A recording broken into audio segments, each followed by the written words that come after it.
ह्रीं नमो अर्हन्ताणै। ॐ ह्रीं नमो सिद्धाणै। ॐ ह्रीं नमो आयर्याणै। ॐ ह्रीं नमो उवज्झायाणै। ॐ ह्रीं नमो लोये सब्बसाहूणै। एसो पंचनमुक्कारो सब पावपणासनो। मंगलाणं च सव्येसिं वडमं हवै मंगलम्। वडमं हवै मंगलम्।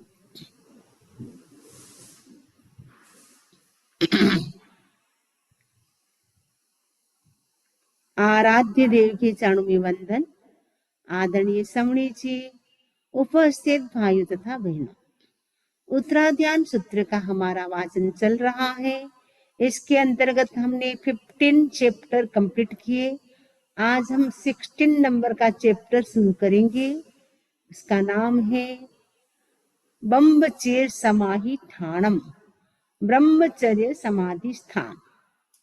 इसमें ब्रह्मचर्य की चर्चा की गई है कि जो ब्रह्मचारी होते हैं उनको कैसे रहना चाहिए, उनको क्या क्या ध्यान रखना चाहिए, कैसे ब्रह्मचर्य का भंग होता है, उससे क्या क्या नुकसान होता है, इन सब की चर्चा इसमें डिटेल से की जाएगी। सबसे पहले हम उच्चारण करते हैं, सूयम में औषम तेणम भगवया एवं अक्षायम यह खलु थेरेहि भगवन्तेहि वस ब्रह्मचर्य समाहि ठाणा पन्नता।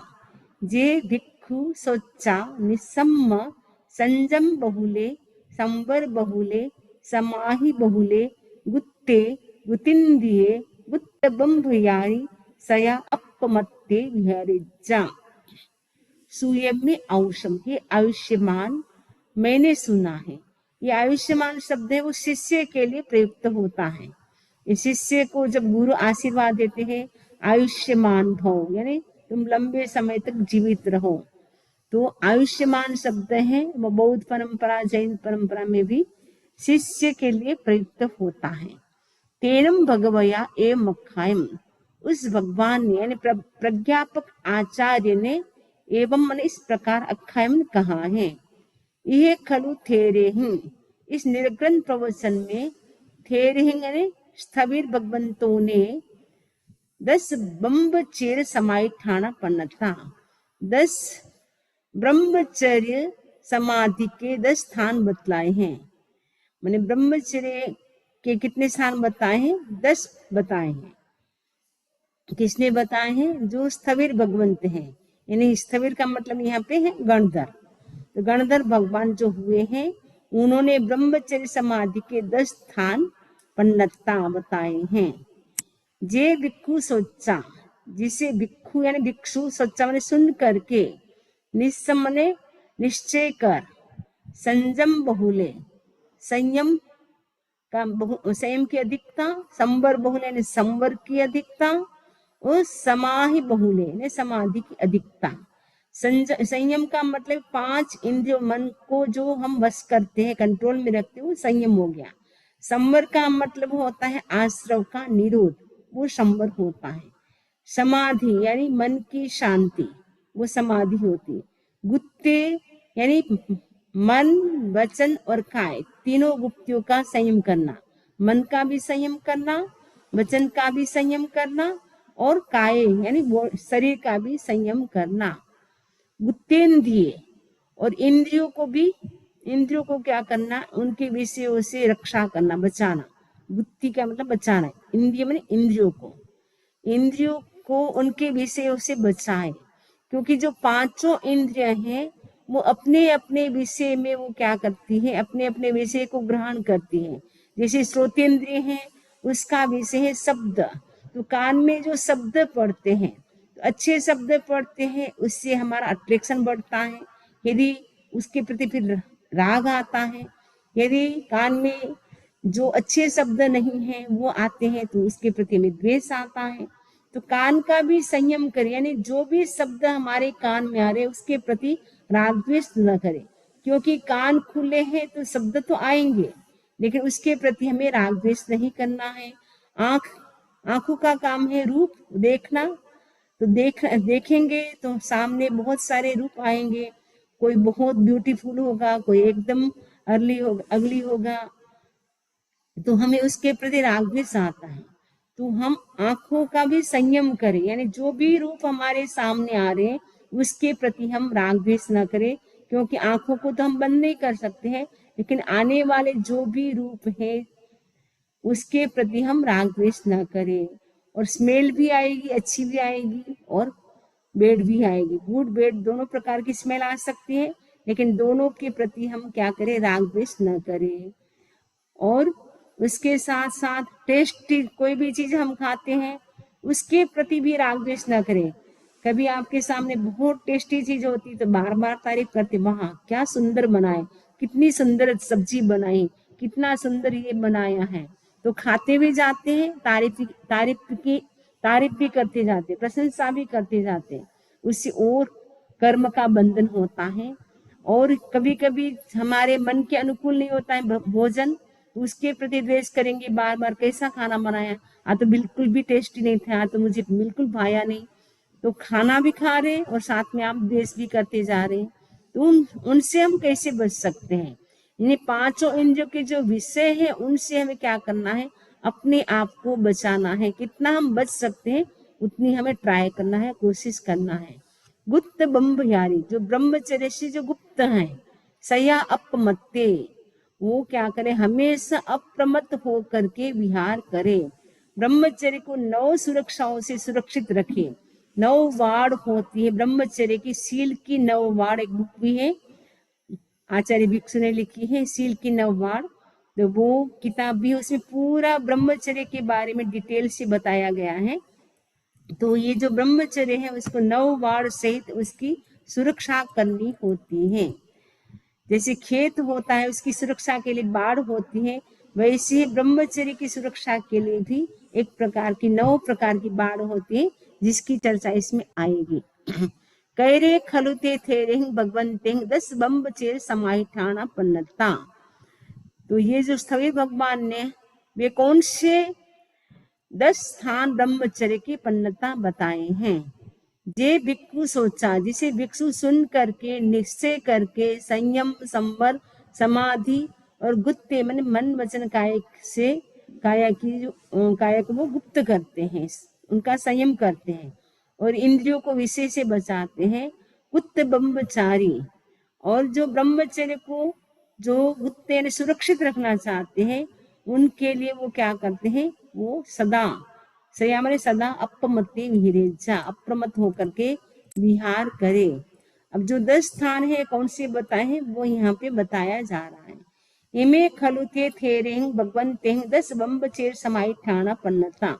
जे भिक्षु सोचा निस्सम संजम बहुले संवर बहुले समाहि बहुले गुत्ते गुत्तेन्द्रिय गुप्त ब्रह्मचारी सया अपमत्ति विहिरेजा तंजहा विविक्तायम सैना सणायम। यहाँ से बता रहे हैं वो जो 10 स्थान है समाधि के, ब्रह्मचर्य समाधि के, वो सबसे पहला कौन सा है बता रहे, पंजा विविध टाइम शयना सणाइम। शयन और आसन, विविध टाइम का मतलब है एकांत, जो एकांत शयन और आसन का सेवन करता है वो निर्ग्रंथ है। विविध टाइम ने एकांत, शयन यानी शयन, आसनाइम आसन का सेवन करता है, से निगंते वह निर्ग्रंथ है। नो इत्थि पशु पंडक संसत्ताइम शयना सणाइम सेविता हवै ते से निगंते तम कहमिति चे। नो इत्थि माने इत्थि यानी स्त्री, पशु यानी पशु जो एनिमल्स होते वो, पंडक यानी नपुंसक, संस्थाइन यानी उनसे जो घिरा हुआ, शयन और आसन का सेवन करता है। निर्ग्रंथ स्त्री पशु नपुंसक से आकीर्ण शयन और आसन का नो सेविता सेवन नहीं करता है, से निग्रंथे वो निर्ग्रंथ होता है। जो निर्ग्रंथ होता है, जिस आसन पे स्त्री बैठी होती है उस आसन पे जेंट्स नहीं बैठता है। और पशु भी अगर बैठा है, पशु नपुंसक कोई भी हो, अगर वो चारों ओर घिरे हुए हैं और उस आसन और शयन का भी सेवन नहीं करते, मैंने वहां पे वो रहते नहीं है। अकेले स्त्री के साथ भी नहीं रहते, अकेला पशु भी है, नपुंसक भी है, वहां पर भी वो रहते नहीं है। तो क्यों तम कह मिति चे, ऐसा क्यों? आयर्यः निगंतस्य खलु इत्थि पशु पंडक संस्थाई शयनाई शयना शरणाईं सेवमानस बंब यारिस बंब चेरे संकावा कंकावा विरिगिच्छामा समुपजित्था भेयम वा लबेज्जा उम्मायम वा पाउनिज्जा भी कार्यम वा। आचार्य ने कहा वो क्यों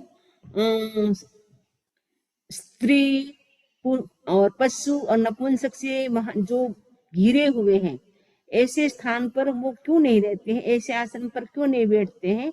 आचार्य कहते हैं कि निर्ग्रंथ को स्त्री पशु और नपुंसक से आकीर्ण शयनान शयन और आसन का सेवन नहीं करना चाहिए। अगर वो करता है तो क्या होता है? करने वाले का सेव मानस, सेवन करने वाले का बम्बयारिस ब्रह्मचारी का, ब्रह्मचारी के प्रति क्या होता है? शंका हो सकती है। किसी को डाउट हो सकता है कि ये देखो स्त्री के पास बैठा है अकेला, तो कुछ न कुछ है, दाल में काला है, मतलब किसी को डाउट हो सकता है। इसीलिए अकेले स्त्री के साथ अकेले पुरुष को नहीं बैठना होता है, अकेले स्त्री को अकेले पुरुष के साथ, अकेले पुरुष को अकेले स्त्री के साथ नहीं बैठना होता है, क्योंकि ब्रह्मचारी होता है और अकेला ऐसे होता है, बैठा हुआ होता है या स्त्री बैठी हुई होती है, तो किसी को डाउट हो सकता है। कंखा यानी इच्छा हो सकती है फिर अब ब्रह्मचर्य सेवन की, फिर विधि की इच्छा, फिर उसके लिए वो प्रयास करता है कैसे वो मौका मिले। समुपजित था, उसकी इच्छा हो जाती है, विधि की इच्छा उत्पन्न हो जाती है। भेय मन, वो फिर ब्रह्मचर्य का नाश हो जाता है। इस और उन्मायम, फिर उन्माद पाउने उन्माद उत्पन्न हो सकता है। विहे कालियम वा, दीर्घकालिक यानी लंबे समय तक वाला रोगायंग ने रोग और आतंक हो सकता है। केवली पनत्ताओ भा धम्माओ वंशेजा, केवली प्रज्ञप्त धर्म से भी वंशेजा भ्रष्ट हो सकता है। तम्हा नो इत्थि पशु पंडक संसतायम शयनासनायम सेविता हवै से निगंथे। इसीलिए निर्ग्रंथ को स्त्री पशु और नपुंसक से आकीर्ण शयन और आसन का सेवन नहीं करना चाहिए, क्योंकि वो सेवन अगर करता है जहाँ स्त्री पशु नपुंसक बहुत सारे हैं, वहां अगर वो ब्रह्मचारी वो रहता है तो दूसरों को क्या हो सकती है? शंका हो सकती है। और फिर धीरे धीरे करके कांक्षा यानी इच्छा हो जाती है ब्रह्मचर्य सेवन की, फिर विधि की इच्छा, फिर उसके लिए वो प्रयास करता है, फिर धीरे धीरे करके वो केवली प्रज्ञप्त जो धर्म है उसके प्रति भी वो उसका धर्म का भी वो नाश कर देता है, और शरीर में भी, क्योंकि अब ब्रह्मचर्य का सेवन करते हैं तो उससे शरीर में भी कई प्रकार के रोग होने की भी संभावना होती है, और एड्स की जो बीमारी होती है वो भी अधिक अब्रह्मचर्य सेवन से होती है। इसीलिए निर्ग्रंथ को इन सब से बचना चाहिए। नो इत्थिणम कहम कहिता हवै से निगंथे। दूसरा है, पहले तो बोला कि स्त्री पशु नपुंसक से आकीर्ण स्थान आसन उसके ऊपर नहीं बैठना चाहिए, और अब नेक्स्ट बता रहे कि नो इत्थिणम कहम कहिता, जो स्त्रियों की जो कथा नहीं करता है वो निर्ग्रंथ होता है। जो केवल स्त्रियों के बीच में कथा नहीं करता वो निर्ग्रंथ है। न अकेले स्त्रियां हैं उसके बीच में भी जो निर्ग्रंथ होता है वो कथा यानी वार्ता नहीं करता है, बातचीत नहीं करता है, वो निर्ग्रंथ होता है। तम कह मिति छे, ये क्यों, ऐसा क्यों? आयर्यः आचार्य ने कहा निगंथ से खरु इत्थम कहम कहे मानस, निर्ग्रंथ स्त्रियों की कथा कहता हुआ बम्बयारिस ब्रह्मचारी के ब्रह्मचर्य के प्रति शंका कांक्षा और विचिकित्सा समुपजित्था उत्पन्न हो सकती है। भेयम और ब्रह्मचर्य का भी नाश हो सकता है, और उन्मायम पाउनिच उन्माद भी उत्पन्न हो सकता है।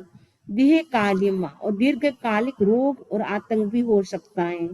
केवली पनत्ताओ व धम्माओ बंसीजा, केवली प्रज्ञप्त धर्म से भी वो भ्रष्ट हो सकता है। इसीलिए केवल स्त्रियों के बीच में कथा न करे, केवल स्त्रियों के बीच में कथा न करे, स्त्रियों की बार बार बातें न करे।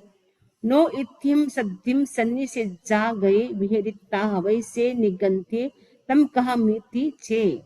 जो स्त्रियों के साथ सत्यों ने साथ सन्नि से जा गए, पीठ आदि एक आसन पर नहीं बैठता, वह निर्ग्रंथ है। जिस आसन पे स्त्री भी बैठी उसी आसन पे निर्ग्रंथ भी बैठे, ऐसा नहीं बैठता है। जो स्त्रियों के साथ पीठ आदि एक आसन पर नहीं बैठता वो निर्ग्रंथ है। ऐसा क्यों? तो आर्य आचार्य ने कहा, निगंत से खलु इत्थिम सत्यम सन्निषेजाणस बम्बयारिस बम्बचेरे संकावा कंखावा वितिकिच्छावा समुपजित्था बेयम वा लबिज्जा। वही वापस रिपीट है बात कि क्यों नहीं बैठना चाहिए एक आसन पर। निर्ग्रंथ यदि एक आसन पर बैठता है, ब्रह्मचारी कोई है वो बैठता है, तो ब्रह्मचर्य के विषय में क्या होगी? शंका कांक्षा विचिकित्सा उत्पन्न होती है, अथवा ब्रह्मचर्य का विनाश होता है, अथवा उन्माद पैदा होता है, अथवा दीर्घकालिक रोग और आतंक होता है, अथवा वह केवली कथित धर्म से भ्रष्ट हो जाता है। इसीलिए स्त्रियों के साथ एक आसन पर न बैठे, स्त्रियों के साथ एक आसन पर न बैठे। अब क्या है, स्त्रियों के जो सुंदर जो अंग होते हैं उनको भी न देखे। नो इत्यम इंद्रियाम मनोहरायम मनोरमायम आलो इत्ता निज्जायता वही से निगंते। जो स्त्रियों के मनोहर इंद्रियों के, स्त्रियों की जो मनोहर और मनोरम इंद्रियों को दृष्टि गड़ा कर नहीं देखता। नहीं, कोई स्त्री है सुंदर है तो उसको बार बार एक टकटकी लगा करके देखता है, तो उससे भी ब्रह्मचर्य का भंग हो सकता है, विनाश हो सकता है। इसलिए स्त्रियों की जो इंद्रियां हैं, पांचों इंद्रियां, आंख है, कान है, वह आंख कितनी सुंदर है, नाक कितना सुंदर है, बॉडी इसकी कितनी सुंदर है, इसकी कमर कितनी पतली है, ऐसी स्त्रियों की कोई भी अंग है उसको आंख गड़ा करके यानी टकटकी लगा करके ना देखे, उनके विषय में चिंतन नहीं करता, वह निर्ग्रंथ है। उनके स्त्रियों का चिंतन भी नहीं करता, वो निर्ग्रंथ है। तम कहा मिति छे, ऐसा क्यों? आचार्य ने कहा, सभी में वही बात है कि वो अगर करता है तो क्या होता है, उसका ब्रह्मचर्य का मतलब विनाश भी हो सकता है, धर्म से भी केवली भाषा धर्म से भ्रष्ट हो सकता है, शरीर में रोग आ सकता है, अथवा वो केवली कथित धर्म से भ्रष्ट हो जाता है। इसलिए स्त्रियों की मनोहर और मनोरम इंद्रियों को दृष्टि गड़ाकर न देखे और उनके विषय में चिंतन न करे। नो इत्यम कुडंतरं शिवा दुसंतरं शिवा वितंतरं शिवा कुय सद्दम वा रुय सद्दम वा गिय सद्दम वा रुय सद्दम वा ये सद्दम वा हसी सद्दम वा थणी सद्दम वा कंदिय सद्दम वा विल विय सद्दम वा सुनेता हवै से निगंते। जो मिट्टी की दीवार के अंदर से, जो दीवार होती है अंदर से और या पर्दे के अंदर से दुस्तरन सिवा और या भितंतरन सिवा पक्की दीवार के अंदर से कुये सद्दम स्त्रियों के कूजन और रूये शब्द ने रुदन, गी शब्द ने गीत, हसी शब्द ने हास्य और थणीय शब्द ने गर्जन और कंदीय शब्द में आक्रंदन का विलाप के शब्द को नहीं सुनता, वो निर्ग्रंथ है। स्त्रियों के शब्दों को भी नहीं सुनता है, वो निर्ग्रंथ है। कभी कभी जो दीवार होती है, दीवार में कोई स्त्री का घर है और पास में कोई साधु मतलब जहाँ ठहरा हुआ है, तो स्त्रियों के अगर शब्द भी दीवार से आ रहे हैं तो भी न सुने, पर्दे के अंतर से या पक्की कोई दीवार है या उसके जो शब्द होते रोने के, गाने के, हास्य के, कोई भी शब्द हो तो वो शब्द को भी जो नहीं सुनता है वो निर्ग्रंथ है। तो प्रश्न पूछा कि हम कहा मिति छे, ऐसा क्यों? ऐसा पूछने पर आचार्य कहते हैं, मिट्टी की दीवार के अंतर से, पर्दे के अंतर से, पक्की दीवार के अंतर से स्त्रियों के कूजन, रोदन, गीत, हास्य, गर्जन, आक्रंदन या विलाप के शब्द को सुनने वाले ब्रह्मचारी निर्ग्रंथ को ब्रह्मचर्य के विषय में शंका, आकांक्षा या विचिकित्सा उत्पन्न होती है, अथवा ब्रह्मचर्य का विनाश होता है, अथवा उन्माद पैदा होता है, अथवा दीर्घकालिक रोग हो सकता है, केवली भाषित धर्म से वो भ्रष्ट हो सकता है। इसीलिए मिट्टी की दीवार के अंतर से, पर्दे के अंतर से, पक्की दीवार के अंतर से स्त्रियों के कूजन, रोदन, गीत, हास्य, गर्जन, आक्रंदन या विलाप के शब्द को न सुने। नो निगंथे पब्बरम पब्बकीलियम अनुसरिता हवै से निगंथे तम कामिति। जो गृहवास में पुब्बरे ने पूर्व काल में पहले जो साधु से पहले वो गृहस्थ था, तो गृहस्थ में सपोज शादी की हुई थी तो जो उसने काम भोग भोगे थे उसको भी याद न करे। जो गृहवास में की हुई रति और क्रीड़ा का अनुस्मरण नहीं करता, याद नहीं करता है, वो निर्ग्रंथ है। पहले भोगे भोगों को याद नहीं करता है। हम घर में ऐसे खाते थे, ऐसे पीते थे, ऐसा करते थे, या तो इतना कुछ मिलता नहीं है, तो उस पहले घर की बातें याद न करे।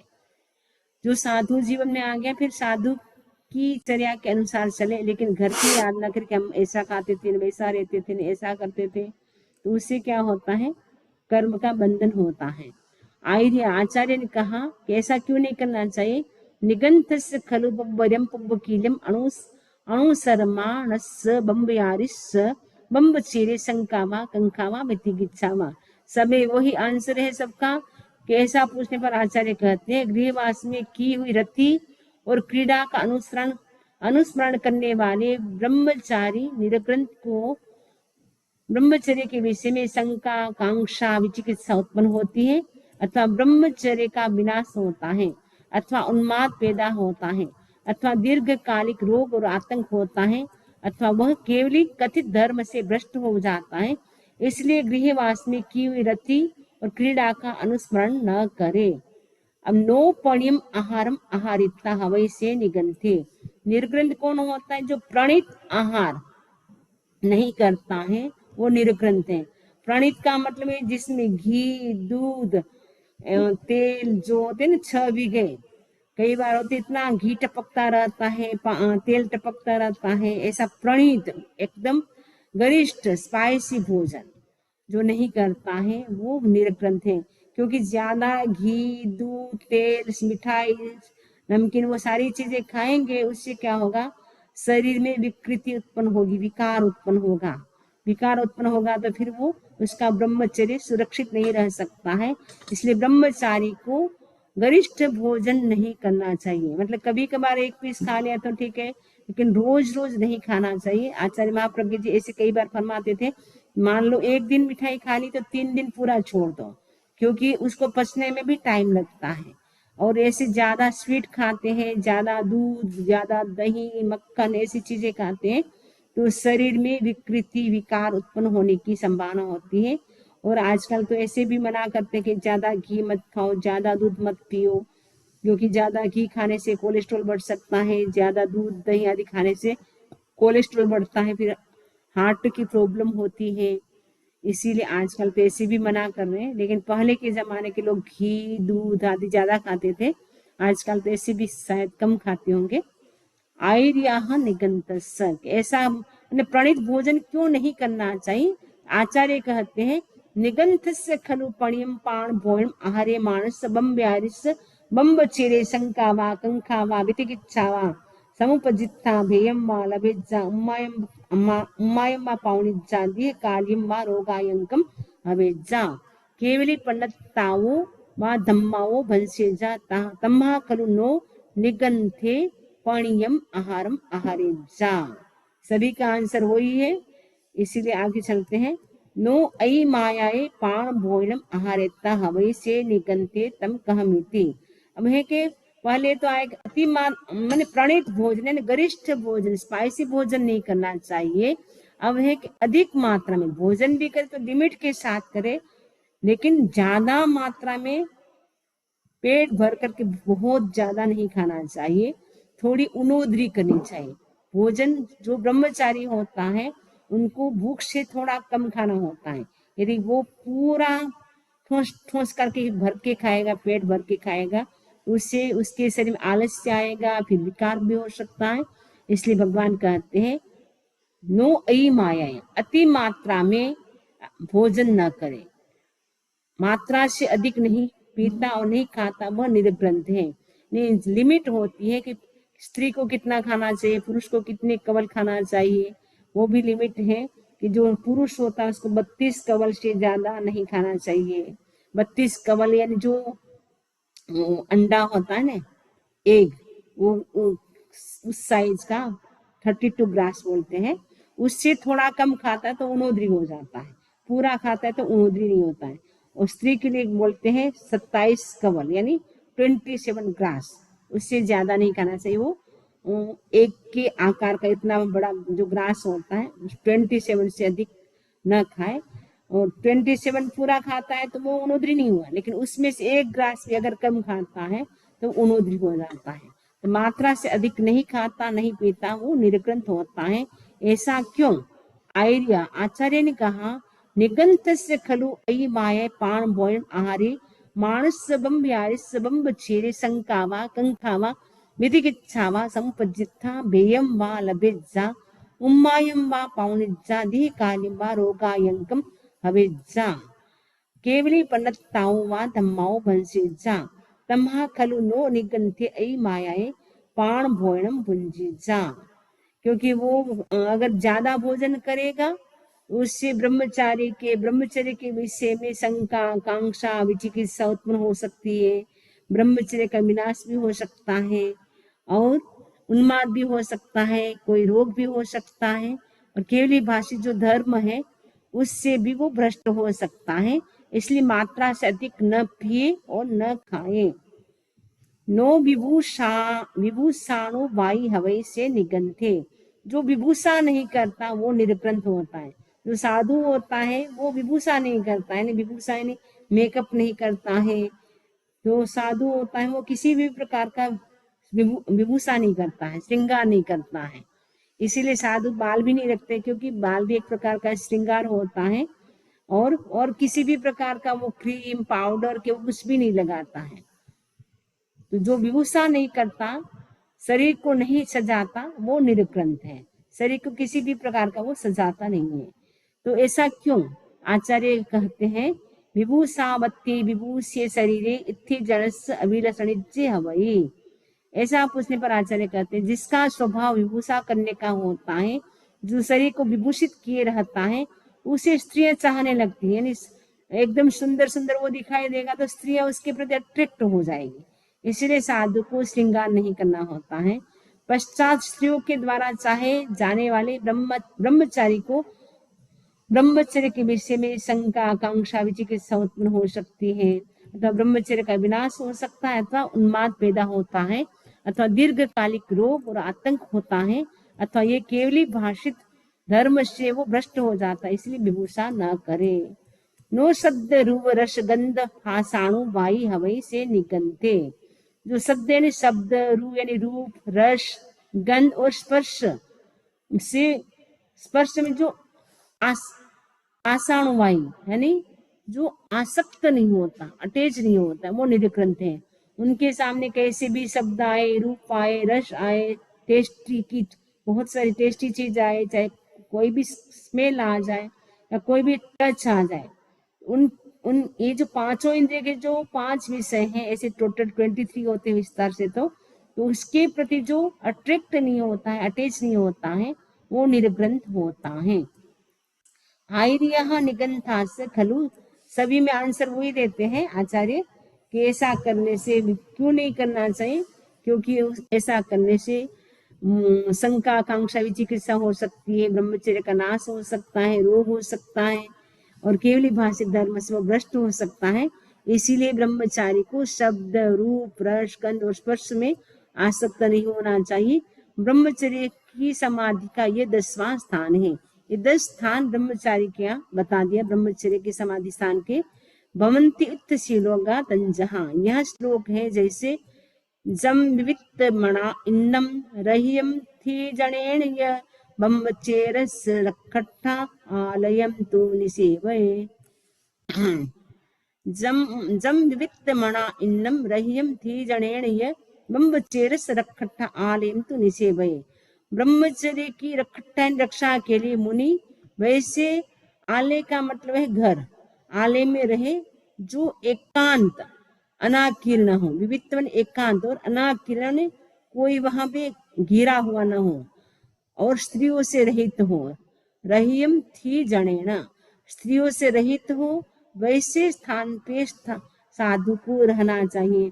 जहाँ ज्यादा भीड़ भाड़ होती है, पशु होते हैं या नपुंसक होते हैं, ज्यादा स्त्रियां होती हैं, वहां पे साधु को नहीं रहना चाहिए, एकांत स्थान में रहना चाहिए। मन पल्लहाय जननिम काम राग विवड्ढनिम बम्ब चेर रवो भिक्खु थी कहम तु विवज्जये। मन पल्लहान जननिम, ब्रह्मचर्य में रत रहने वाला भिक्षु मन को आह्लाद देने वाली तथा काम राग बढ़ाने वाली स्त्री कथा का वर्जन करे। काम राग बढ़ाने वाली और मन को प्रसन्न करने वाली ठीक हम स्त्री कथा का वो क्या करे, भिक्षु क्या करे, जो ब्रह्मचारी भिक्षु है वो उसका वर्जन करे। ब्रह्मचर्य में व्रत रहने वाला, जो ब्रह्मचर्य में एकदम व्रत है, माने ब्रह्मचर्य में जो लीन है, अब ब्रह्मचर्य में लीन होता है, उस साधु को मन को आह्लाद देने वाली, यानी मन को प्रसन्न करने वाली, मन को बहलाने वाली, काम राग बढ़ाने वाले स्त्री कथा का वर्जन करे। स्त्रियों की बातें ना करके, वो स्त्री ऐसी है, बहुत सुंदर है, वो बहुत ही अच्छा गाती है, बहुत अच्छा बोलती है, उसकी कान नाक बहुत सुंदर है, बार बार स्त्रियों की बातें ना करें। समम च संथम थीम संकहम च अभिक्खणम बम्ब चेर रवो भिक्खु निच्चसो परिवज्जे। समम च संथम थीम, स्त्रियों के साथ परिचय न करें, संकहम अभिक्खणम, और बार बार उनकी कथा न करें, बातें न करें, और ब्रह्मचर्य रवो भिक्खु, जो ब्रह्मचर्य में रत है वो भिक्षु नित्य सो परिवज्जे, सदा उसका वर्जन करे। ब्रह्मचर्य में रत रहने वाला भिक्षु स्त्रियों के साथ परिचय, बार बार वार्तालाप का सदा वर्जन करे, स्त्रियों का ज्यादा परिचय भी न करे और उनकी बातें भी न करे।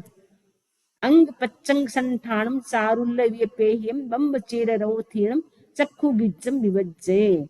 अंग पच्चंग, जो ब्रह्मचर्य में जो रत है वो क्या करे, थीण में स्त्रियों के जो अंग है, प्रत्यंग है और आकार है, संठान में आकार है, उनका स्ट्रक्चर, बॉडी स्ट्रक्चर है, उनकी जो अंग है, आंख नाक कान आदि, और बोलने की मनहर मुद्रा, चारुल्य मैंने कोई होती बहुत सुंदर बोलती, मीठी बोलती है, तो मनहर मुद्रा, और चितवन को न देखे, मैंने वो कितना सुंदर बोलती है, उनके हाव भाव को भी वो न देखे, देखने का प्रयत्न भी न करे। कुयम रुयम गीयम हस्यम थणीय कंदियम बम्ब चेर रोथीनम सोए गिज्जम विवज्जये। तो ब्रह्मचर्य में रत रहने वाला भिक्षु स्त्रियों के स्तोत्र, ग्राह्य, कूजन, रोदन, गीत, हास्य, गर्जन और कंदन को न सुने, सुनने का प्रयत्न भी न करे। जो ब्रह्मचारी है उसके अंग उपांग को तो वो देखे नहीं, उसकी बार बार बातचीत न करे, लेकिन जो शब्द है स्त्रियों के शब्द भी उसको भी सुनने की कोशिश न करे। वो अगर रोने का भी शब्द है, गाने का भी शब्द है, हंसने का भी शब्द है, या जोर जोर से वो बोल रही है या चिल्ला रही है, क्राइंग करे, तो वो भी सुनने का प्रयत्न न करे। हासम किड्डम रयम दप्पम सह सावत्ता शिनाणीय बम्ब चेर रवो भीथीणम नाणु चिंते कया इवी।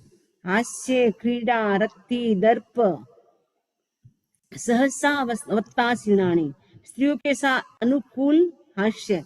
भिक्षु क्या है, पूर्व जीवन में अगर मतलब शादी की हुई है तो स्त्रियों के साथ अनुकूल हास्य, क्रीड़ा, रति, अभिमान और आकस्मिक त्रास का कभी भी अनुचिंतन न करे, पहले भोगे भोगों को याद न करे। पणियम भक्त पाणम तु किप्पम मय विवड्ढनम बम्ब चेर रवो भिक्खु निच्चसो परिवज्जे। पणियम ने प्रणित भक्त पान का शीघ्र ही वो क्या कर सकता है, काम मय मैंने काम को विवड्ढनम बढ़ाने वाले प्रणित भक्त पान का भी सदा वर्जन करे। निच्चसो मैंने हमेशा वर्जन करे, क्योंकि गरिष्ठ भोजन जितना खाएंगे उतना ही शरीर में विकार उत्पन्न होगा, जिससे भी ब्रह्मचर्य का भी नाश हो सकता है। इसलिए साधु को प्रणित भोजन भी नहीं करना चाहिए। जो आचारांग सूत्र है उसमें भी एक चैप्टर पूरा ब्रह्मचर्य का है, वहां पर भी बताया है कि निर्बल भोजन करे, कम भोजन करे, उनोद्री करे, और दोनों पैरों को ऊपर करे, सर्वांग आसन करे, ग्रामानुग्राम विहार करे, स्त्रियों के साथ ज्यादा बातचीत न करे। वहां पर भी पूरा ब्रह्मचर्य के बारे में वहां उपाय बताए हैं कि ब्रह्मचर्य को सुरक्षित रखना है तो क्या करे, इसके लिए उपाय बताए हैं। यहाँ निमित्त से बचने की बात बताइए कि ऐसे वहां ना रहे ऐसे जहाँ निमित्त मिलते वहां पर भी नहीं रहना चाहिए, क्योंकि निमित्त मिलने पर भी क्या है, ब्रह्मचर्य भंग हो सकता है। धम्मलब्धम नियम काले जत्तम परिहाणम नायमत्तम तु भुंजेजा ब्रह्मचर्य रोसया। धम्मलब्धम जो ब्रह्मचर्य रोसया, जो ब्रह्मचर्य में जो हमेशा रत है, ऐसा स्वस्थ चित्त वाला भिक्षु जीवन निर्वाह के लिए उचित समय में निर्दोष भिक्षा द्वारा प्राप्त परिमित भोजन करे, किंतु मात्रा से अधिक भोजन न खाए। मैंने जो क्योंकि साधु होता है वो मांग करके लाता है, तो जो भी उसको मिल रहा है वो निर्दोष हो, वो उचित समय में वो भी हो लाया हुआ, और परिमित भोजन करे, यानी लिमिट में भोजन करे, किंतु भूख से ज्यादा न खाए। जितनी भूख है उससे थोड़ा कम करे, लेकिन उससे ज्यादा खाने की कोशिश न करे, क्योंकि ब्रह्मचारी को उन्नोधि करना भी जरूरी होता है। विभूषम परिवज्जेजा शरीर परिमंडनम ब्रह्मचर्य रवो भिक्षु श्रृंगारत्थम न धारे। ब्रह्मचर्य में जो रत भिक्षु है उनको श्रृंगार भी नहीं करना चाहिए, यानी मेकअप नहीं करना चाहिए, विभूषण नहीं करना चाहिए, अपने आप को सुंदर दिखाने का प्रयत्न नहीं करना चाहिए, क्योंकि वो ज्यादा सुंदर दिखेगा तो फिर उसके प्रति दूसरी स्त्रियां हैं वो अट्रैक्ट हो सकती हैं। तो विभूषण परिवज्य जाए, विभूषा का भी वो वर्जन करे। शरीर परिमंडनम, शरीर की शोभा बढ़ाने वाले जो केश दाढ़ी आदि को श्रृंगार के लिए धारण ना करे। तो दाढ़ी होती है उसकी भी लोच करते हैं 2 बार, और जो केश होती है उसका भी 2 बार साल में लोच करते हैं, इसीलिए केश को नहीं बढ़ाते हैं, क्योंकि केश भी एक प्रकार का श्रृंगार है, विभूषा है। सद्ये रुए गंधे रसे फासे तहे हुए पंचविह काम गुणे नित्य सो परिवज्जे। सद्य यानी शब्द, रु यानी रूप, गंध यानी गंध में, और रस और स्पर्श में, पंचविह काम गुण, ये 5 प्रकार के जो काम गुण हैं उनका भी नित्य सो मन हमेशा परिवज्जे वर्जन करे। आल ओप थी जना इन्नु थी कहा ये मनोरमा संतो चिव नारिणम ताशिम इंद्रिय दरिशनम। आलो थी जना इन्नु, आलो मन जो स्थान है वो स्त्रियों से घिरा हुआ है। थी कहा मनोरमा, स्त्रियों की जो मनोरम कथा, संतों ने परिचय, और नारिणम स्त्रियों के इंद्रियों के जो दर्शन है, ये सारे 10 स्थान बता रहे हैं कि वो नहीं करना चाहिए। स्त्रियों से आकीर्ण, आले यानी जो स्थान होता है, मनोरम स्त्री कथा, स्त्रियों की मनोरम कथा यानी स्त्रियों की सुंदर सुंदर कथा, यानी ये स्त्री ऐसी है, स्त्री ऐसी है, इसका आंख ऐसी है, उसका कान ऐसे है, और स्त्रियों का परिचय भी ना करे ज्यादा। उनके इंद्रियों को भी देखना, उनकी अगर इंद्रियों को भी बार बार देखते तो उससे भी विषय विकार उत्पन्न होते हैं। उनके कूजन यानी उसके जो शब्द होते हैं, रोदन के, रोने के, गीत गाने के और हास्य युक्त शब्दों को सुनना, वो भी नहीं करना होता है साधु को। भुक्त भोग और सहवस्थान को याद करना, पहले भोगों को याद करना, हम साथ में रहे थे, हम ऐसे रहते थे, वैसे रहते थे, उसको भी याद न करें। प्राणित पान भोजन, ज्यादा खाना, ये सारे एक साथ 10 स्थान बता दिए ब्रह्मचर्य के। और मात्रा से अधिक पान भोजन करना, शरीर को सजाने की इच्छा, और दूरजे काम भोगे 10 आत्मगवेशी मनुष्य के लिए तालपुट विष के समान है। जो आत्मगवेशी, जो साधना करने वाले हैं, साधु या कोई भी मनुष्य भी मान लो है, श्रावक भी ब्रह्मचर्य का पालन कर सकता है, उन सब के लिए भी ये क्या, तालपुट विष के समान होता है। तालपुट यदि मुंह में रख दे तो बस केवल हथेली अपन बजाए, ताली बजाए, उतनी सी देर में तो उसकी मृत्यु हो जाती है। इतना तालपुट होता है, भयंकर, उसमें पॉइजन होता है, जीभ पर रखते ही उसकी मृत्यु हो जाती है। तो ये साधु को तो ये करना ही है, इन बातों को ध्यान रखना है, लेकिन श्रावक जो 12 व्रती श्रावक, उनको भी ध्यान रखना होता है, क्योंकि ऐसे ऐसे गृहस्थ भी हुए हैं जिन्होंने ब्रह्मचर्य का कितना पालन किया है। जैसे विजय सेठ और विजया सेठानी, लाइफ लॉन्ग के लिए उन्होंने ब्रह्मचर्य का पालन किया था, क्योंकि बचपन में ही साधु पधारे होंगे, तो एक ने तो शुक्ल पक्ष का त्याग कर लिया और एक ने कृष्ण पक्ष का त्याग कर लिया। संयोग बस दोनों की शादी हो जाती है और पता चलता है कि मैंने शुक्ल पक्ष का त्याग किया, उसने कहा मैंने कृष्ण पक्ष का त्याग किया है। तो आजीवन दोनों पलंग में एक साथ सोते थे, एक बीच में एक तलवार रख करके वो सोते थे। उन्होंने संकल्प किया था जिस दिन हमारा पता चल जाएगा उस दिन हम दीक्षा स्वीकार करेंगे। तब तक वो जब तक घर में रहे वो दोनों पति पत्नी होकर के भी साथ में सो करके भी वो ब्रह्मचर्य का पूर्ण रूप से पालन करते हैं। ऐसे ऐसे ब्रह्मचारी भी हुए हैं। और स्थूली भद्र हैं, वो वेश्या के साथ जो 12 साल तक पहले रहे थे उसके बाद वो चातुर्मास उनके कोसा मंदिर में वहां करते हैं। और उसके बाद कोसा इतना हाव भाव करती है, इतना डांस करती है, नाटक दिखाती है और गरिष्ठ भोजन खिलाती है। उसके बाद भी स्थूलीभद्र का मनोबल इतना दृढ़ था कि उसके बाद भी वो विचलित नहीं होते हैं।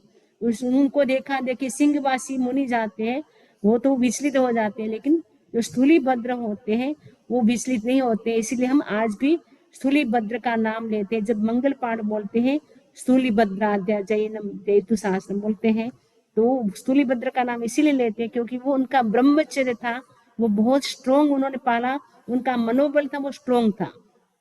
तो मनोबल को बढ़ाना जरूरी है। जिसका मनोबल कमजोर होता है वो जल्दी फिसल जाता है, लेकिन जिसका मनोबल अच्छा होता है वो फिसलता नहीं है।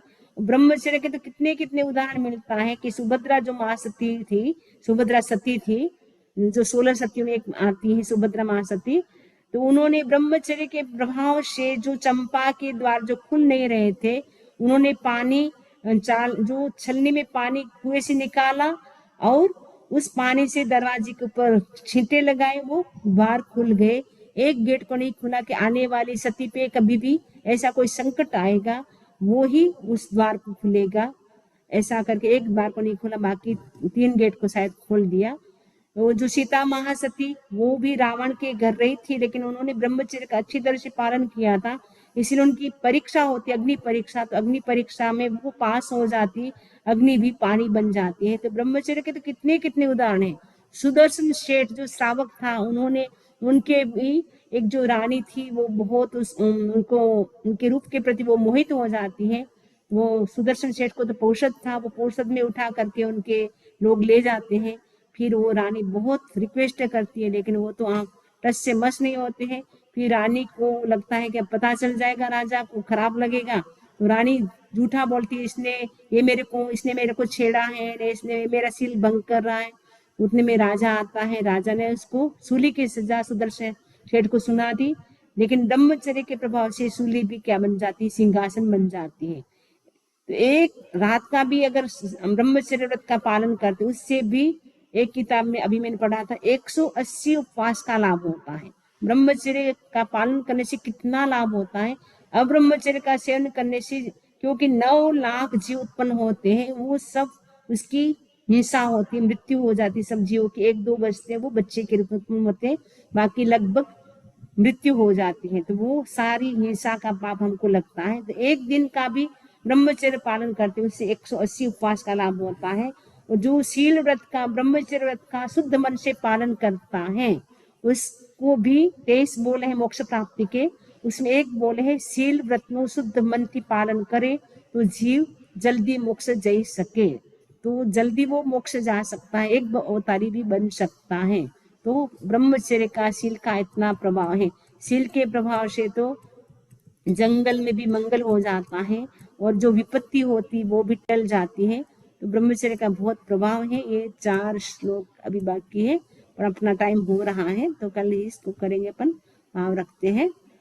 तो अभी इससे संबंधित किसी को कोई प्रश्न हो तो पूछ सकते हैं। ओम अरहम भगवान की वाणी को कुछ भी बोला हो, तस्मिच्छामि दुक्कड़म चत्तारि मंगलम अरहंता मंगलम सिद्धा मंगलम साहु मंगलम केवली पनतो धम्मो मंगलम चत्तारि लोकत्मा अरहंता लोकत्मा सिद्धा लोकत्मा साहु लोकत्मा केवली पनतो धम्मो लोकत्मा चत्तारि शरणं पवज्जामि अरहंते शरणं पवज्जामि सिद्धे शरणं पवज्जामि साहु शरणं पवज्जामि केवली पनतं धम्मं शरणं पवज्जामि विघ्नहरण मंगलकरण स्वाम भिक्षुनुना गुण ओलख सुमिरन किया सरे चिंत्या काम सरे चिंत्या।